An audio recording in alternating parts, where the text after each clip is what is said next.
오늘 말씀의 제목은 야곱 앞에 있는 소망의 날들입니다. 야곱 앞에 있는 소망의 날들. 왜 이렇게 제목을 정했냐면 오늘 가나안 땅에 살고 있던 야곱이 그 형제들이 돌아와서 전해준 소식, 아버지 요셉이 살아있고 지금 애굽의 총리가 됐더이다. 이 놀라운 기쁜 소식이 있어요. 그 소식을 들었지 않습니까? 그 소식을 믿게 되면 어떻게 되겠어요? 그 자리에 가만히 앉아 있을까요? 움직이겠죠? 어디로 갈까요? 어디로 움직입니까? 예? 아니 쉬운 것을 말씀 못 하시면 어디로 움직입니까? 애굽으로 움직이겠죠. 왜요? 거기에 누가 있습니까? 사랑하는 아들이 있고 그 나라의 총리가 된 그 영광과 영화를 누리는 아들이 있는 곳을 향해서 가겠죠. 그 가는 여정은 어떤 여정일까요? 소망으로 가득 찬 여정이지 않을까요? 예. 소망으로. 그 가는 가나안 땅에서 요셉이 있는 궁궐 애굽까지 그 기간이 얼마나 될지는 모르는데 아마 그 요셉 야곱과 그 가족들이 다 갔으니까 그 기간이 얼마나 될지는 모르지만 그 길 위에 가고 있는 여정 동안 어땠을까요? 말할 수 없는 기쁨과 소망이 넘쳤겠죠. 빨리 가서 내 아들 요셉을 내가 봐야겠다. 그래서 제가 야곱 앞에 있는 소망의 날들 이렇게 제목을 정했습니다. 오늘 말씀에는 요셉이 결국 형들에게 자신의 정체를 알리게 되고 형제간의 눈물의 상봉을 한 후의 이야기입니다. 어제 아침에 봤던 그 말씀 내용은 요셉이 형들에게 자신의 정체를 알리고 형제간의 눈물의 상봉을 했던 그 이야기였죠. 그 후의 이야기가 지금 오늘 이야기입니다. 곧 애굽의 바로가 이 소식을 들었습니다. 요셉이 포로를 단신 혼자인 줄 알았는데 자기 형제들이 있다는 거, 그리고 형제들과 만나서 눈물의 상봉을 했다는 소식을 애굽의 바로 그 왕이 들었던 것입니다. 요셉이 애굽에 끼친 그 선한 영향력이 있었기 때문에 애굽 왕도 이 일을 크게 기뻐했습니다. 그리고 요셉의 부친과 그의 가족들을 애굽으로 초청합니다. 그렇죠. 요셉이 참 애굽이 어려울 때 그 나라를 구원해 줬으니 그의 아버지와 그의 가족들을 애굽으로 초청해서 아주 잘 대접해주고 싶어 했던 것입니다. 그 형제들에게 너희 아버지와 가족들을 애굽으로 데리고 오라. 내가 그들이 살 땅을 내가 제공해주고 세상으로 대우해주겠다.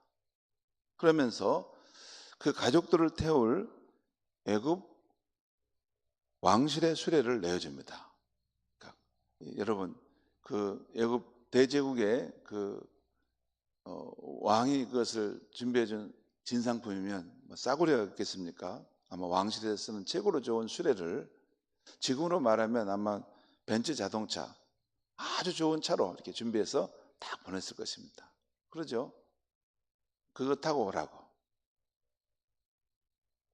그 당시에는 수레가 제일 중요했습니다.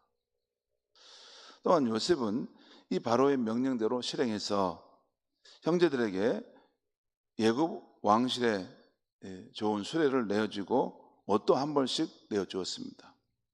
그리고 동생 베냐민에게는 애틋한 마음이 있어서 좀 더 챙겨주었습니다. 그리고 가나안 땅에 계시는 아버지에게 보낼 애굽 땅의 아름다운 물품과 양식, 떡을 암수 낙이 각각 10필에 실어 보냈습니다. 그러니까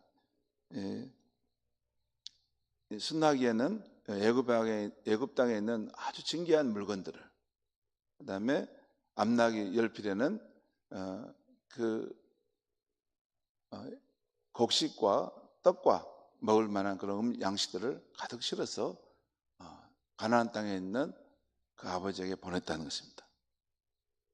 그러면서 요셉은 그 형들에게 이렇게 당부합니다. 24절 말씀 보겠습니다. 24절에 이에 형들을 돌려보내며 그들에게 이르되 당신들은 길에서 다투지 말라 하였더라. 오늘 말씀 읽으면 이 말씀에 좀 이렇게 갑자기 왜 이런 말씀이 나오지? 그런 표현이 있다면 아마 이 말씀일 거예요. 그 형제들과 요셉이 만났고 그 기쁨의 상봉을 하고 나는데 또 이제 선물도 가득 실어서 그 아버지 그 야곱에게 지금 이제 보내는 길 아닙니까? 근데 그 가는 길에 형제들을 향해서 여러분은 길에서 다투지 마십시오라고 당부의 말을 했다는 것입니다. 왜 다투지 말라고 했을까요?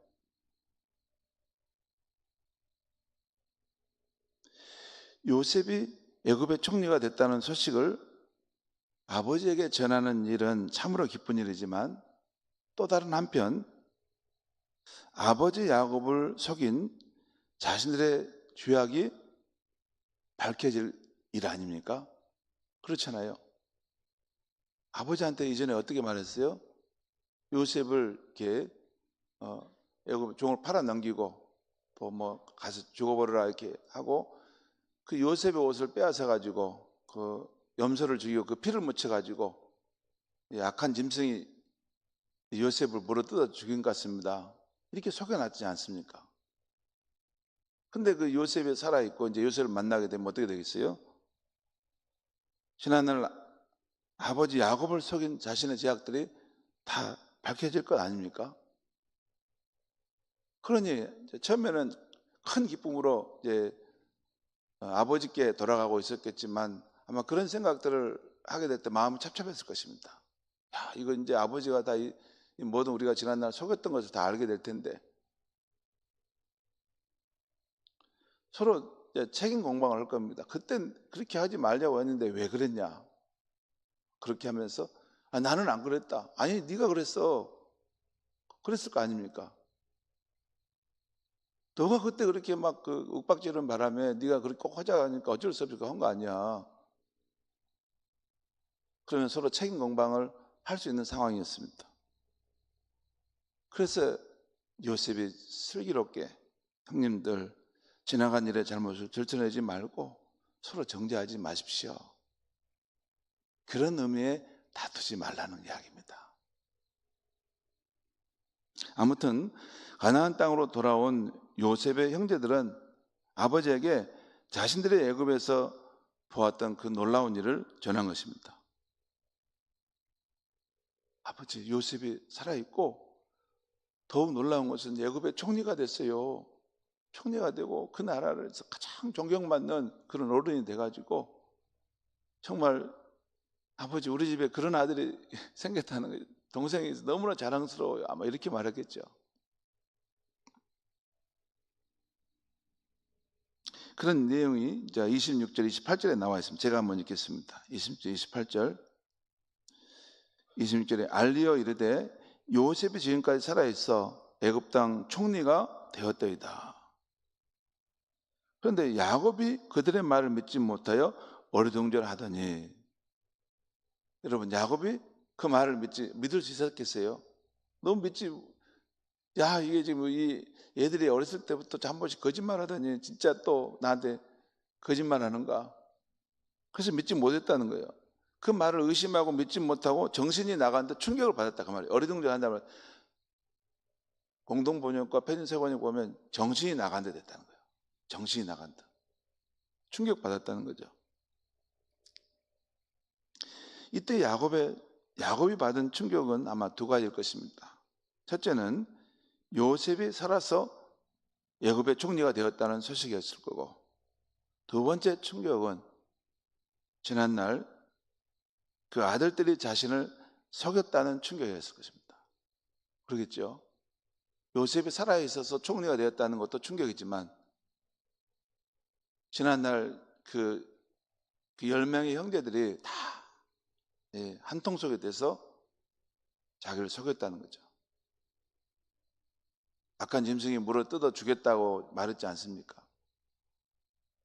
그런 것들이 야곱에게 충격이 되었을 것입니다.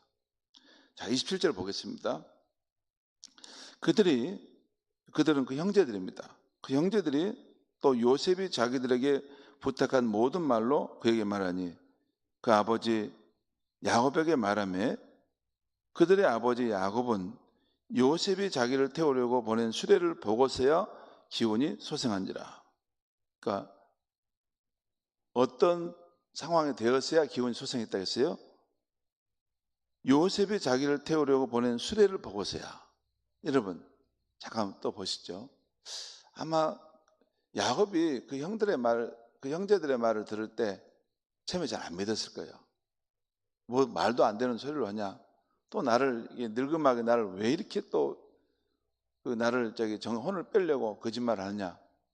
아마 그런 생각 가졌을 거예요.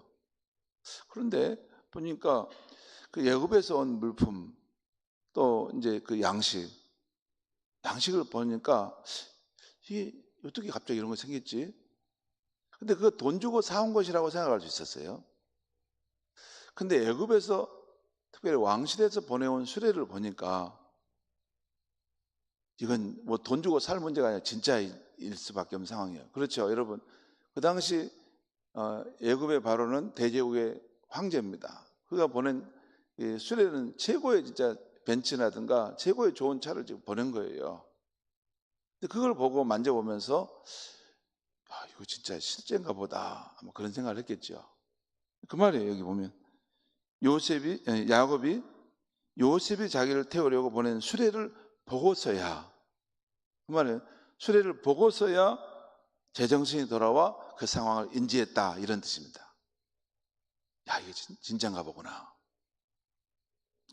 28절 보겠습니다. 이때 이스라엘은 야곱을 말합니다. 야곱의 또 다른 이름은 이스라엘이죠.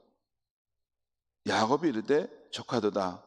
내 아들 요셉이 지금까지 살아있으니 내가 죽기 전에 가서 그를 보리라 하니라. 내가 죽기 전에 가서 내가 그를 당당하게 봐야 되겠다. 자, 준비하고 채비를 해라. 그렇게 해서 야곱과 온 가족이 그 바로왕이 보낸 그 수레를 타고 짐을 싣고 갔겠죠. 그리고 오늘 20절에 이런 말씀이 있어요. 20절에 이런 말씀이 있어요. 바로왕이 그 형제들을 향해서 보내면서 우대하기를 너희의 기구를 아끼지 말고 온 애굽 땅에 좋은 곳이 너희 것임이니라. 그러니까 너희가 있는 가나안 땅에 그 기구들 너무 아껴서 막 바리바리 싸가지고 오려고 하지 말라는 거예요. 그런 거 다 버려도 된다. 몸만 알아. 그럼 여기서 제일 좋은 곳으로 너희들에게 주겠다. 이것이 바로왕의 약속입니다. 그러죠? 여기까지가 오늘 말씀의 내용입니다. 성도 여러분, 오늘 말씀에서 우리는 어떤 영적 교훈을 받을 수 있습니까? 우리는 다음 두 가지 영적 교훈을 받았으면 합니다. 이 말씀을 묵상하면서 우리에게 주신 말씀을 두 가지를 찾아보았어요. 첫째는 요셉이 그 형제들에게 당부한 말입니다. 당신들은 길에서 다투지 말라 하는 것입니다. 여러분, 우리의 궁극적인 목적지가 어디입니까? 하늘의 본향이죠. 하나님의 계시는 하늘의 본향을 향하는 거죠. 존 버니의 철로역정에 지은 책의 목적지도 거기 있습니다. 하늘의 새 예루살렘성. 하나님이 친백성들을 데리고 통치하시는 그 나라를 향해서 우리는 가는 거죠. 근데 우리가 그 길을 지금 가고 있는데 살다 보면 가정이나 교회에서 일이 잘못됐을 때 다른 이들의 허물과 잘못을 덜추어서 정죄하고 싶은 유혹을 받습니다. 그러나 그렇게 정죄하고 싶을 때 자신을 절제해야 한다는 것입니다. 무엇보다 길 위에 있을 때는, 천국을 향한 순례의 여정이 있을 때는 서로의 연약함을 용납하고 격려와 소망을 주는 말을 해야 한다는 것입니다. 여러분, 우리가 함께 살면서 때로는 내 눈에 안 맞고 불편하고 보기 싫어도 이 세상 가운데서 천국 본향을 향한 순례하는 동지들이 누굽니까? 우리가 함께 신앙생활하는 사람들입니다. 동지들은 저 밖에 있는 것이 아니라 여기에 있습니다. 내 눈에는 그렇게 보기 싫어도 그 동지들이에요. 하늘 본향을 향해 가고 있는 순례자들입니다. 요셉의 당부 말이 그 말이에요. 길에서 형님들 다투지 마세요. 다투지 말라고. 그래도 여러분은 한 아버지의 한 혈육이고 형제들입니다. 그 말 아닙니까? 서로의 허물과 약점이 있어도 그것을 용납해 주고 서로 격려와 소망을 주어서 아버지 집에 잘 가십시오 라는 그 이야기 아닙니까? 두 번째, 이제 야곱은 자기가 살던 가나안에서 그 땅에서 요셉의 영광과 영화를 누리고 있는 애굽으로 그를 만나러 갈 것인데요. 여러분, 그 과정은 어떤 길의 여정일까요? 제가 한번 확인해 봤어요. 지금 야곱이 살고 있는 것은 그 가나안 땅의 브엘세바예요. 그리고 이제 야곱과 그 가족들이 애굽에서 온 수레를 타고 이제 갈 거 아니에요. 애굽 땅으로 가야지 그 애굽 궁궐에 있는 요셉을 만나지 않을 거 아니에요. 그 가는 여정의 길이 얼마나 걸릴까? 한 달이나 걸릴까? 아무튼 왜냐하면 가족들을 다 데리고 가야 되니까 시간이 꽤 걸리겠죠. 그런데 그 살아있는 아들을 만나러 또 그 아들의 영광을 이루는 그곳으로 가는 여정은 어떤 길일까 하는 것입니다. 큰 기쁨과 소망의 날들로 가득 찼을 거죠. 가면 우리 아들을 만난다. 아들의 살아있는 모습을 내가 직접 보겠네. 아들이 받은 그 영광도 내가 보겠네. 그러면서 가겠죠. 요셉은 지금까지 어떤 아들이었어요? 이미 죽은 줄로 알았던 아들이고 결코 다시 만나지 못할 것으로 여겼던 아들이죠. 근데 그 아들이, 그 사랑하는 아들이 살아있고 다시 만난다는 것입니다. 그러니 얼마나 큰 기쁨과 소망이 넘쳤을까요? 저는 야곱이 얼마나 요셉을 아끼고 사랑했는지 다 알 수 없습니다. 그래서 그 기쁨을 다 이해를 못하겠어요. 늙음하게 낳은 아들 요셉, 그리고 그 요셉은 나엘의 몸에서 낳은 아들이어서 그렇게 사랑했고 애지중지했던 아들인데 살아있고 애굽의 총리가 됐다니 그를 찾아갈 때 그 기쁨이 얼마나 컸겠습니까? 그런데 성도 여러분, 오늘 야곱이 죽은 줄로만 알았던 그 사랑하는 아들 요셉을 만나는 길 위의 여정은 사실 천국을 향해 나아가는 우리의 입장과 똑같은 것입니다. 우리도 길 위의 여정 가운데 있고 천국에서 만날 가족들, 그리고 천국의 왕이신 우리 주님께서 환대하고 부르신다는 것을 믿고 가는 사람들입니다. 그렇지 않습니까? 천국에 우리 아버지 어머니 먼저 가셨습니다. 그리고 천국에서 지금도 저를 위해서 기도하시고 우리 아들을 생각하신다는 것을 저는 늘 보고 살아갑니다. 여러분들의 부모님은 어디 계십니까? 앞서간 믿음의 우리 선진들 어디 있습니까? 우리 최복만 장로님, 오기삼 장로님 어디 있을까요? 다 천국에서 그 영광의 몸을 입고 우리를 보고 계시겠죠. 그걸 안 믿을 수 없습니다. 그것이 우리의 신앙이니까.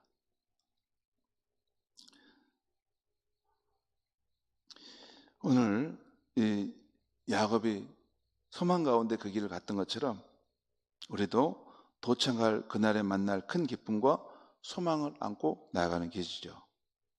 비록 아직 우리 눈에 보이지는 않지만 이